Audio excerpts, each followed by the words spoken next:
오늘 이 말씀 가지고 죄의 결과라는 제목으로 은혜를 나누고자 합니다. 어떠한 부부가 살아가다가 남편이 부득이한 사정으로 가정을 떠나서 멀리 이제 남아프리카로 피신한 그런 부부가 하나 있었습니다. 그래서 이 아내는 항상 남편이 올기를, 어떤 소식이 오기를 기다리는 거예요. 그래, 밖에 나가서 보면은 누군가가 올 것 같은데 오지 않는 거예요. 지금 같으면은 뭐 전화나 카톡이나 막 할 텐데 그 옛날에는 아무 우편 배달부도 없던 시절의 이야기. 그런데 갑자기 저쪽 멀리서 험상궂게 생긴 사람이 손에 창과 방패를 들고 달려오기 시작합니다. 이 부인이 깜짝 놀랐어요. 집에 남편도 없고 아무도 없는데 이상하게 험상궂은 사람이 달려오는 거예요. 누군가가 기다리고 있었는데 기다리는 그 사람은 오지 않고 웅뚱한 사람이 나타난 거예요. 이 부인이 놀라서 집으로 도망쳤습니다. 집으로 들어간 부인은 문을 잠그고 그냥 불을 끄고 창문을 다 걸어 잠그는 거예요. 그리고 앉아 가만히 있는데 그 달려오는 그 사람은 뭔가 모르는 소리를 지르면서 창문을 두드리기 시작하는 거예요. 여인이 불안해서 견딜 수가 없습니다. 나를 도와줄 사람은 아무도 없는 거예요. 그런데 저 밖에는 지금 이상하게 생긴 그 사람이 한 손에는 창을 들고 칼을 들고 한 손에는 방패를 든 사람이 온 거예요. 두려움에 떱니다. 아무리 기다려도 이 사람은 갈 생각을 않는 거예요. 1시간이 지나고 2시간이 지나고 3시간이 지나다 이 사람도 지쳤는지 뭔가를 버려두고 가버렸습니다. 멀리 사라지는 그 모습을 확인한 이 여인은 살그머니 나가서 뭔가가 주워 보니까 아주 낡은 신문지에 쌓여 있는데 남편의 편지가 들어있는 거예요. 그 남편은 아프리카로 피신가 있다가 카피르의 카피르족 원주민을 통해서 자기 아내에게 편지를 전달한 거예요. 그런데 그것도 모르는 부인은 지금 그 이상하게 생긴 사람이 오니까 두려워서 그 사람이 무서운 거예요. 그 사람은 좋은 소식을 가져왔는데도 그 소식이 뭔지 모르는 이 부인은 두려움에 떨고 있습니다. 그리고 몇 시간 후에 그 사람이 사라지는데 그 내용을 확인한 이 여인은요, 자기가 그 두려움에 떨었던 것을 후회하면서 그때부터는 밖에 나가서 그 사람을 기다리는 거예요. 그 이상하게 생긴 그 사람, 무섭게 생긴 그 사람을 기다리는 거예요. 왜? 남편의 좋은 소식을 가지고 올까? 나와 여러분들은 살아가면서 그런 두려움에 떨어본 적이 있습니까? 근심이 있습니까? 걱정이 있습니까? 어떤 시련이 다가오고 실망스러운 일이 나에게 다가올 때 여러분들은 문을 잠그고 들어와서 떨고 있지는 않았습니까?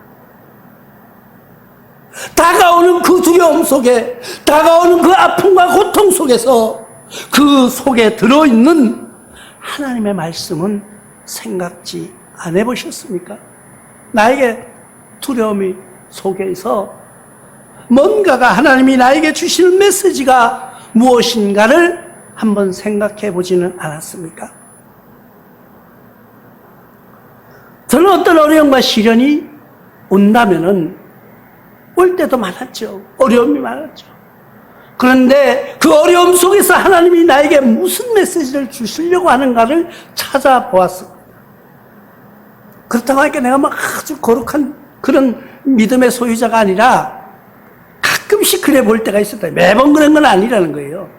어떤 어려움이 시련일 때, 아하, 하나님이 나에게 뭔가를 주시려고 하는 것, 이런 고통이 아닐까, 이런 사인이 아닐까 하는 생각을 해봤습니다. 지금 이스라엘 민족은요, 이 이사야서에 통해서 보면은 이스라엘 민족이 죄를 짓고 하나님 앞에 고통을 받는 그런 모습을 우리가 보고 있는 거예요. 그들은 지금 영적으로 어두워져서 보이지 않는 거예요. 하나님의 빛이 보이지 않는 거예요. 그러니까 지금 나에게 다가오는 그 두려운 대상만 보이는 거예요. 신명기 기자는 그래서 이렇게 말씀하고 있습니다. 맹인이 어두운 데를 더듬는 것 같이 내가 백지에도 더듬고 내 길이 형통하지 못하며 항상 압제와 노략을 당할 뿐이 너는 구원할 자가 없을 것이라고 신명기 28장 29절을 통해서 말씀해 주는 것을 볼 수가 있습니다. 지금 이스라엘 백성에게 너희는 구원할 사람이 없다는 거예요. 하나님이 그렇게 말씀하시는 거예요. 또 자만 4장 19절에서는 악인의 길은 어둠 같아서 그가 걸려 넘어져도 그것이 무엇인지 깨달지 못하는 거예요. 악인들은요, 오는 두려움만 보고 있는 거예요.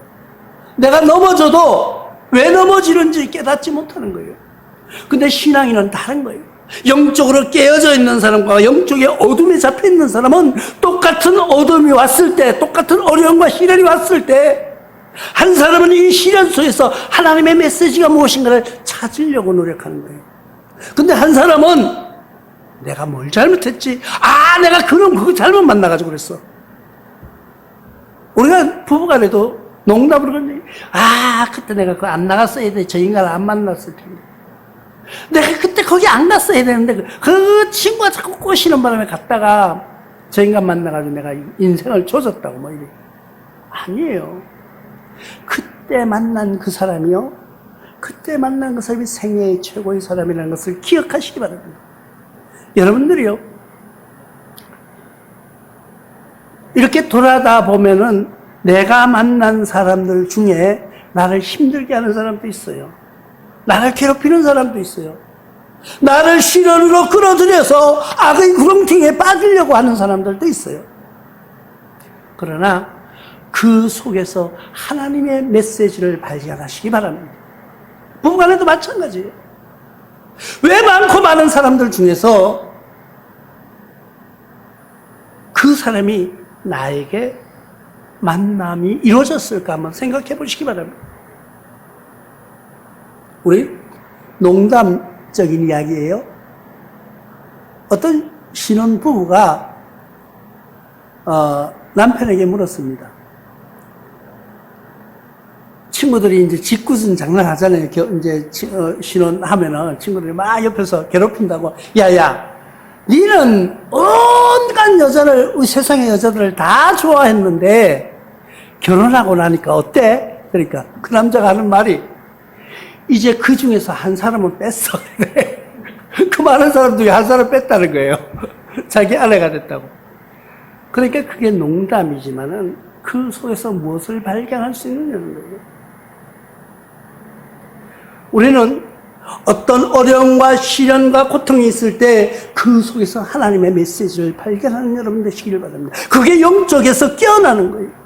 어둠 속에서 밝은 빛을 생각하는 사람과 어둠에 잡혀있는 사람이 다르다는 것을 보여주는 거예요. 마태복음 15장 14절에서는 이렇게 말씀하고 있습니다. 그냥 돌아 그들이 맹인이 되어 맹인을 인도하는 자로다. 만일 맹인이 그 맹인을 인도하면 둘 다 구덩이에 빠지리라 하시리. 내가 맹인으로 그대로 있으면은요, 나만 빠지면 괜찮아요. 여러분들이 맹인으로 살아갈 때 그대로 영적인 맹인으로 어둠 속에 살아가면 괜찮아요. 왜? 여러분은 한 사람만 빠지기 때문에. 그러나 내가 영적인 어둠에 사로잡혀 있으면 나의 주위의 모든 사람을 그 어둠의 구렁텅이로 끌고 간다는 것을 생각하시기 바랍니다. 그렇기 때문에 나는 영적으로 깨어져야 된다는 거예요. 우리는 그 어둠에서 빨리 깨어나는 여러분들 되시길 바랍니다. 저도 그렇게 생각하고 살아가고 있습니다. 우리가 남은 날을 한번 생각해 보십시오. 지나온 날보다가 나와 여러분들은 지금 앞으로 살아갈 날이 적다 많다? 많다고 생각하는 사람이 있겠죠? 근데 적을 거예요. 아마. 내가 볼 때는 아마 적을 거예요. 그러면 뒤를 돌아다 보면요, 지루하게 왔어요? 빨리 왔어요? 살 때는 지루한 것 같은데 돌아다 보니까 금방 와 있더라니까요. 내가 벌써 여기에 와 있네? 그러면 앞날도 그렇게 쉽게 간다는 것을 우리는 깨달아야 합니다. 우리의 생은요, 마치 죄라는 말을 많이 씁니다. 죄악. 죄가 뭐예요? 죄라는 거는요, 쉽게 표현하면 화살, 관역 있잖아요, 관역. 우리나라 양궁 막 세계 1위잖아요. 화살을 딱 쏴가지고 맞추면은 그 관역에서 정통 10점에 들어가지 않고 이 점수 외로 빠진 것. 그걸 죄라고 하는 거예요. 그게 죄예요. 화살이 얼마나 빨리 갑니까? 진짜 눈 깜짝할 사이에 한번 딱 꼽히는 거예요. 그런데 우리의 인생은 화살같이 날아가고 있어요. 우리의 인생이 화살같이 날아가고 있는데 정말 정중한 하나님의 말씀 속에 가서 꽂히느냐 아니면은 그 관역을 벗어나느냐는 거예요. 우리의 목표, 우리의 표대는 하나님의 말씀, 하나님의 나라예요. 그래서 우리 교회 이름도 하늘소망교회예요. 하늘소망. 하늘의 소망을 두는 거예요. 하늘은 누구예요? 하나님의 나라를 우리가 궁극적으로 하나님의 하늘이라고 표현하는 거예요. 그럼 그 화살이 중앙의 정통으로 가서 하나님 나라에 딱 꼽혀야 되는데 밖으로 벗어나는 것을 죄악이라고 하는데, 죄라고 하는데, 우리는 죄의 길로 가는 것을 원치 않는다는 거예요. 그럴 때는 우리가 영적으로 밝아져야 해요. 영적으로 밝아집니다. 영적인 어둠이 오면은 뭐라고 말합니까? 영적인 시각장애인이라고 말합니다. 우리의 영적인 시각이 밝아 있느냐, 어두워져 있느냐를 우리가 한번 참고해 보시기 바랍니다. 이사야서 기자는 6장 10절을 통해서 이 백성이 마음을 둔하게 하며 그들이 귀가 막히고 그들이 눈이 감기게 하라 염려하건대 그들이 눈으로 보고 귀로 듣고 마음으로 깨닫고 다시 돌아와 고침을 받을까 하노라 하시기로. 다시 와서 고침 받을까 봐 하나님이 이 사람들 제외해 버리겠다고 하시는 말씀이, 바꿔서 말하면요, 우리가 회개하고 돌아와서 주님의 말씀으로 깨달으면은 우리는 고침을 받을 수 있다는 이야기예요. 나와 여러분들은 깨달음으로 주님 앞에 회개하고 고침을 받으시기를 바랍니다. 마가복음 4장 12절에도 이렇게 말씀하고 있습니다. 이런 그들이 보기는 보아도 알지 못하며 듣기는 들어도 깨닫지 못하게 하여 돌이켜 죄사함을 얻지 못하게 함이라 하시고, 영적인 어두움은 바로 이런 거예요. 영적인 시각장애는 바로 그런 거예요. 영적으로 눈이 어두워 보이지 않는다는 걸 깨달을 수 없게 만들어주는 거예요. 자꾸 죄의 길로 밀어넣는 거예요. 왜? 그들이 구원받을까? 우리는 내가 뭔가 신앙생활을 하려고 하면은요, 내가 신앙으로 바로 서려고 하면은요, 꼭 가까운 사람이 시비를 걸어요. 신앙생활을 방해하는 것을 볼 수가 있어요. 신앙을 방해하는 사람들이 영적인 어둠에 쌓여있는 사람이라는 것을 우리는 알아야 합니다. 영적인 어둠에 쌓여있는 악한 영혼들은요, 어떻게 하든지 저가 구원받지 못하게, 들어도 알지 못하게, 보아도 깨닫지 못하게 만들어가는 거예요. 자꾸 유혹하기 시작하고, 자꾸 세상을 향으로 나가게 도와주려고 하는 듯한, 그들은 진정한 친구가 아니라는 것을 우리는 알아야 합니다. 세상의 달콤한 불로 나를 유혹하는, 그래서 성경에도 많은 말씀이 있지만은 명심보감에서 그렇게 말합니다. 도 선자는 시오 적이요 도 악자는 시오사라는 말이 있어요. 이 말은 뭐예요? 나를 좋은 말로 선대하는 사람은 나의 적이고, 나를 꾸지람하고 나를 책망하는 자는 나의 스승이라는 말이에요. 우리는 그런 스승이 되어 보지 않으시렵니까? 사탕이 얼마나 달콤해요. 사탕이 맛있어요. 그래 애들이 사탕에 유혹되어서 그것만 계속 먹다가 이빨이 다 썩어지는 것을 볼 수가 있습니다. 우리는 달콤한 말에 유혹되지 않는 여러분들 되시길 바랍니다. 세상은요 아주 달콤해요. 솜사탕같이 부드러워요. 세상은 아주 아름답게만 보여져요. 그러나 그 속으로 빨려 들어가면은 우리는 영적인 어둠으로 들어갈 수밖에 없다는 것을 깨달아야 됩니다. 우리가 요즘 시중에 우리가 대출 내면 이자가 굉장히 높아요. 예치를 하면 또 그만큼 안 주지요. 뭐 우리가 예치를 한다 그러면은 뭐 4점 몇 프로, 뭐 5%가 안 되죠. 그런데 어느 날 친구가 찾아서 야, 니 돈 얼마 있어? 이자가 한 30% 되는데 어때? 너무 솔깃한 거야. 너무 솔깃한 거야. 에이, 그런 게 어디 있어.